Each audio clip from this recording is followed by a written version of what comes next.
Eu vou antecipar, como a discussão, na verdade, foi trazida do relatório para esse momento de discussão do projeto. Perfeito. É difícil fazer a separação agora Do de mérito. não fazer discussão de mérito. Então, eu já vou, a fala que eu teria no mérito da lei, eu já vou antecipar agora para tratar dessa questão da emenda, que eu entendo que é de fundamental importância para que a gente consiga votar a lei de uma forma que eu entendo que seja mais eficaz. A pedido do Dedel, eu vou aproveitar então e vou fazer a leitura do projeto de lei artigo a artigo e aí já vou justificar a emenda. Artigo 1º da lei: fica autorizado a Companhia de Saneamento Ambiental, o SAAI, conceder desconto no período de estiagem de até 20% aos clientes que reduzirem seu consumo de água em no mínimo 30% em relação à média mensal dos últimos 12 meses. Isso foi alterado por uma emenda do senhor, presidente. Primeiro, não deixando que o desconto seja de até. Você não sabe quanto que o SAAI vai dar de desconto. Então, você tem que fixar o desconto na lei. O desconto vai ser de quanto? Então, isso foi fixado no texto original. Então, está aqui a primeira, vamos dizer assim, incorreção do texto da lei.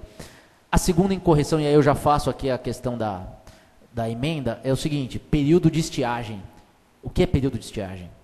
A lei diz que o SAAI vai definir qual é o período de estiagem no município por meio de decreto, resolução, qualquer coisa que o valha. Não pode ficar solto isso. O período de estiagem tem que estar definido na lei. E período de estiagem você não consegue definir na lei, né? Até porque nos anos que nós tivemos enchentes, por exemplo, o período de estiagem que normalmente ocorre de julho, agosto, setembro, período de enchente, de estiagem, a gente estava com 80%, 90% da capacidade dos reservatórios cheios. E a Sabesp, devendo jogar água fora, não jogou, deixou para jogar água fora em novembro. Então, no período de estiagem, o reservatório deve estar cheio. Pode estar cheio. Se a razão da lei é criar uma economia de água para preservar o abastecimento da cidade e também das outros municípios servidos pelo Rio Atibaia e pelo sistema Cantareira, o critério não pode ser período de estiagem. A lei tem que viger enquanto os reservatórios estiverem com uma capacidade X.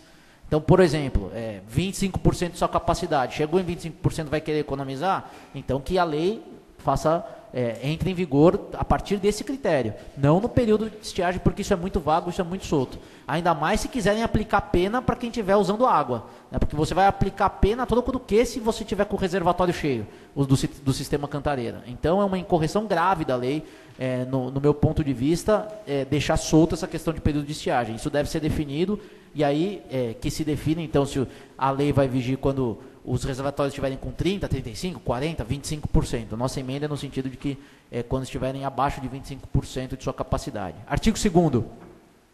Fica proibida a utilização de água tratada, exceto proveniente de reuso, no período de estiagem, que, volto a dizer, precisa ser melhor definido, para limpeza e lavagem de calçamentos e passeios públicos residenciais e comerciais, e a de veículos no município de Atibaia. Então, aqui fica a nossa segunda crítica, né, que é a questão da proibição da utilização de água para esse tipo de coisa. No meu entendimento, a gente não pode proibir a população de usar a água. Vou dar um exemplo aqui. Vamos imaginar que eu já disse isso, né? Tem uma chuva, uma enchente, a casa da pessoa fique cheia de lama. Você está proibindo a pessoa de limpar. Vamos imaginar que um animal vai e faça sujeira na frente da sua casa, né? Excrementos na frente da sua casa. Você está proibido de utilizar a água para fazer a limpeza. Isso pode trazer problemas à saúde pública. O Dedel trouxe um exemplo muito bom, né? A questão da poeira mesmo. Às vezes você precisa fazer uma lavagem para baixar o pó e tudo mais. Existem estatísticas que no período de seca na cidade de São Paulo, uma pessoa respira em partículas sólidas, quase 2 tijolos por dia em partículas sólidas. Imagina num período você proibir as pessoas de molhar, de tirar a poeira nas áreas que não são asfaltadas da cidade. Não estou dizendo que a gente tem que liberar o uso indiscriminado de água, gente. Por favor, me entendam, não é nada disso. Eu só acho que a lei, da forma como ela está redigida, ela não cumpre a sua função. Ela gera muito mais problemas à população da forma como ela foi colocada, né? Então, você não pode proibir as pessoas de utilizar a água.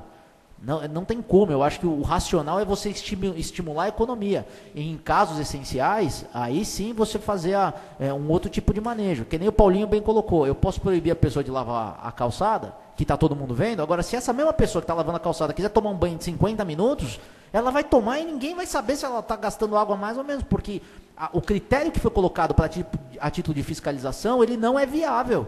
Então, se você quer penalizar alguém, que você faça a penalização por faturamento da água. Então, se o cara gastou R$100, a média dele lá, num mês ele gastou 300, se não é oriundo de vazamento, aí você tem como critério lógico para penalizar a pessoa. Se quiser penalizar, que não é a minha posição, mas aí você tem um critério lógico, pelo menos. Agora, porque o cara vai lavar a calçada, ou o cara vai lavar o carro, você vai penalizar o cara?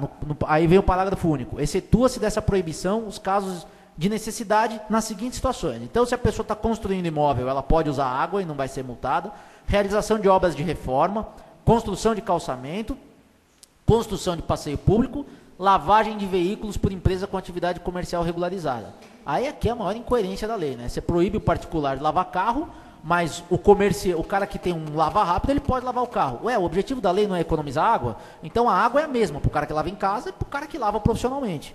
Né? Então, depois você fala, Paulinho, só para concluir o raciocínio. Então, gente, nesse sentido, a gente entende, né, que a lei é inviável da forma como ela foi colocada.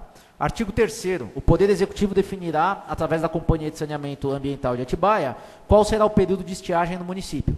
Volto a dizer a crítica a esse parágrafo, né, isso deve ser definido na própria lei, e o período de estiagem não deve estar relacionado com a questão se chove ou se não chove, sim com a capacidade dos reservatórios do sistema Cantareira. Artigo 4º, fica proibida a utilização de água tratada, exceto proveniente de reuso, para a limpeza e lavagem de logradouros públicos, realizada pelo poder público. Esse artigo ele proíbe a prefeitura de realizar a limpeza com água. Então, se tiver num caso que precisa fazer a limpeza, a prefeitura não vai poder fazer também. Né? Então, na nossa emenda, a gente sugere a exclusão desse artigo. O artigo 5º, qualquer pessoa que constatado o descumprimento da presente lei, poderá denunciar o fato ao poder público, pessoalmente no balcão de atendimento público da SAAI, ou ainda através de quaisquer dos meios de comunicação divulgados pela mesma. Parágrafo único, fica proibida a divulgação da identidade do denunciante. A gente também, por entender que a lei ela tem que ter um caráter educativo e você premiar as pessoas que economizarem água, até porque da forma como ela está colocada, a fiscalização ela se torna inviável, a gente entende que não é necessário esse artigo. Um pouco da palavra que o Lucas colocou na primeira parte da sessão, nós não estamos defendendo que não tenha punição nas leis, não é nada disso.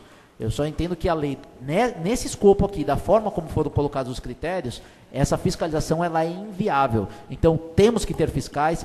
A lei sem sanção é nula, isso é um princípio básico do direito. Então, as leis elas têm que prever sanção, tem que ter uma fiscalização efetiva. Só que, no caso aqui, os próprios critérios colocados a título de fiscalização inviabilizam uma fiscalização efetiva do SAAI. Artigo 6º. Recebida a denúncia, o poder público verificará sua veracidade, constatando-a, aplicará ao infrator as seguintes penalidades. Então, se tiver uma denúncia de alguém que lavou a calçada, o poder público vai ter que ir lá, e aí na primeira infração faz uma advertência por escrito para a pessoa, e na segunda infração vai multar o equivalente ao dobro do valor da última conta de consumo de água e afastamento de esgoto. Então, se você for multar a pessoa, ou seja, se a pessoa jogar uma aguinha na calçada, porque você não tem que multar o quanto ela jogou, né? Aqui na lei não está dizendo quanto que você vai medir, se ela desperdiçou de água ou não. Então, se ela der uma mangueiradinha na calçada, você vai dobrar o valor da conta de água dela. Não é razoável, no nosso entendimento, respeito àqueles Daniel, que têm posicionamento contrário. Posso dar não sei se me permite uma sugestão?